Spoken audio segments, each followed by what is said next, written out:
We talked about the Universal Music Group fires on a previous morning show with Anthony Vlog. If you haven't caught up with that, you can do so at wehm.com. Under the on-air tab, just click on Anthony. But now there's a second part of this story. And when I was reading the first story, it was this, this took place over a decade ago.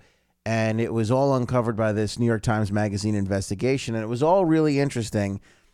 But I kind of said at the time, like, this is a big deal. We lost some really important things. But overall, most people aren't going to even notice because we still have most of this music digitally available to us. Is it heartbreaking to hear that Buddy Holly's catalog got wiped out?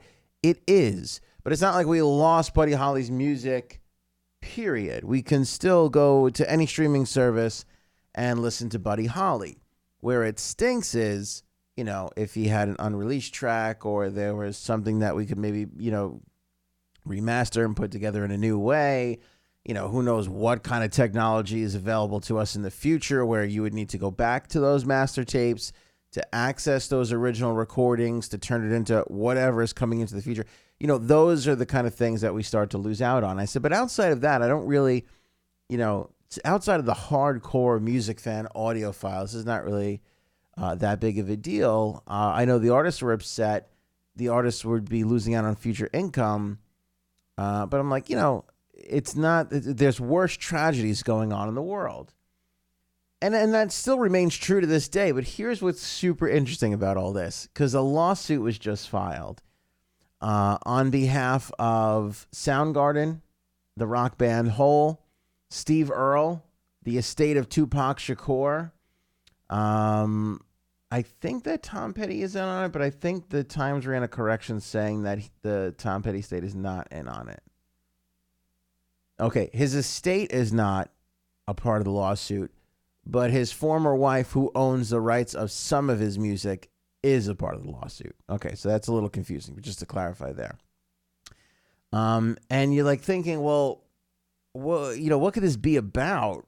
You can't prevent a fire that already happened. My first thought was, are they suing them for the fire? Because unless there was some gross negligence as far as that goes, I don't really see where they have a case. And I also was kind of curious as to why they covered this up to begin with. Because again, like I said, for all the reasons that I stated, it is pretty much a tragedy, especially for the artists who created this music. But it's not the worst thing in the world. Why would there be a cover-up? Like, I didn't get that part of it. To me, I would have just been like, we had a fire. We tragically lost all these things. But this gets a little nasty when you get down to the nitty-gritty of the details. So, according to the New York Times, the fire at the backlot warehouse at Universal Studios Hollywood destroyed over 100,000 audio recordings and about 500,000 songs, they estimate. Like I said, Chuck Berry, Elton John, The Police, Nirvana, The Roots, Ray Charles, really historical stuff. The lawsuit accuses Universal, the biggest record company in the world, of breaching its contracts with artists by failing to properly protect the tapes. Can you make a case for that? Maybe, maybe not. Again, it's a fire. You got to really get in there and prove that. Perhaps there was something there that they were really negligible about. That's why they covered it up. I don't know. But here's the part that made me go, oh my God, these creepy, greedy SOBs. Universal Music Group, I guess, had a legal settlement with NBC Universal, the parent company at the time, and they had a financial settlement in there. So I don't know how the accounting goes or whoever paid whoever, but NBC Universal, essentially there was a legal settlement between them and Universal Music Group, and some money was forked over. So now you have a scenario where all this stuff goes up in a blaze. It's Universal Music Group's fault. They wind up getting money in a legal settlement from NBC Universal, their parent company. And then they don't turn around and share any of that with the artists who contributed the music that was burnt up, who would have been sharing in the profits of whatever that music wound up bringing in revenue-wise in the future. So they hid that. So they hid a lot of the issues, and they kept all that money that they got in the legal settlement. That's that's a scumbag maneuver right there. Because I was kind of looking at this going, and then I heard the lawsuit thing, and I read the headline, and I'm like, why would they be suing now? This is getting a little ridiculous. It was a fire. It was a mistake. Like not their fault kind of a thing. But then I read this thing, and I go, that's why they were covering this up. They got money for the fire, and true to the nature of most record labels, did not want to share it with the artists. So now, Hole, Steve Earle, the estate of Tupac Shakur, Soundgarden, they're suing for damages in excess of $100 million. According to court filings that were sealed up in a confidential settlement agreement, according to court filings, this was filed in court last week, UMG concealed its massive recovery from plaintiffs, apparently hoping it could keep all to itself by burying the truth in sealed court filings and a confidential settlement agreement. Universal declined to comment Friday to the New York Times on the lawsuit.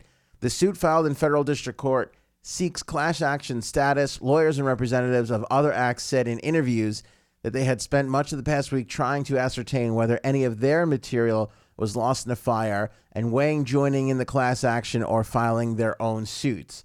Last we talked about this on the previous morning show vlog. REM was still kind of like, we don't even know where our stuff is. We know they have it. We don't know if it was there or if it got moved to another facility or what. So REM was still kind of trying to figure out where they landed in all this. Lucian Grange, Universal's chairman and executive since 2011, has said that, quote, we owe our artists transparency, end quote, about the fire. Universal is owned by Vivendi, the French media conglomerate, which has been looking to sell up to 50% of the record company. Estimates of Universal's value have gone as high as $33 billion. That's crazy. Some people are dismissing concerns about the fire as, quote, just noise. Universal, at the time of the original New York Times investigation, when that article was released, which is only like a week or so ago, said that the article was filled with a lot of inaccuracies. I mean, you're talking about a fire and damage, and it happened over a decade ago. That's the unfortunate part about this. Like I said, it's kind of a scumbag move, and it's true because, if they were able to get in there at the time that this happened and take a look around and figure out what was lost and what wasn't, you probably had a better shot at it then. Now trying to, get some of that information back is going to be pretty impossible. And recovering stuff from a fire is damn near impossible to begin with. Now, a fire you're talking about over a decade ago, I mean, that's really tough. But I didn't know that they got money for the fire, insurance money, and they did. And they kept that money from those artists. Because the thing is, the value in those tapes is in the remastered releases, or when you take a guitar lick from this and then you turn it into a new song and then whatever. Always see that stuff all the time from artists that are no longer with us, or, whatever the case is. Even artists that are still with us that are like, hey, I want to release you guys my, demos for this record, and here they are. And that's where all this material comes from, these master tapes. So there's future revenue on those tapes. There's money on those tapes. And that gets split per whatever their contract is between the artist and the record label. The record label loses that, gets insurance money for it, and then doesn't share it with the artist. I mean, I think they got a massive case here. Massive case in their hands. And if we're talking about 500,000 songs, hundreds of thousands of actual tapes, oof. I mean, I can't even imagine what this lawsuit is going to total out at once you get down to it. Because you better believe anybody who's had anything to do ever with Universal Music Group is going to be checking into this and being like, look, if you can't produce my master tapes to me and prove that they're still good and we got them and everything's okay, we're joining the lawsuit. I'm sure that's what's already going on with REM because as they said in the statement reacting to the Times article originally, we're still trying to track down our stuff and see where everything is at. And it's been like 11 years, and they still haven't gotten answers on some of this stuff. Crazy. To me, this story just took a really super interesting twist. Because now we have motive behind why they covered this all up in the first place. And again, the agreement between NBC Universal and Universal Music Group was part of a sealed settlement agreement. So hard to get your hands on sealed court filings and confidential statements. But now that they have, this opens up a whole floodgate of what's going to happen for the artists. I'm on the artist side on this one, man. I mean, like I said, it's kind of like, oh, it's unfortunate, it's a fire. But now that you have a cover up and know that there was money given, come on. Because they're profiting from that insurance money. That's unfortunate. That is really unfortunate. We'll update you if anybody else joins this lawsuit. I mean, we know Nirvana's stuff was lost. Like I said, Buddy Holly's stuff. There was a lot of stuff that was lost that we know for sure. And all those artists are, I mean, if Nirvana winds up joining this lawsuit, that's going to be a huge story. There's going to be a lot to come from this if this continues. Keep you updated.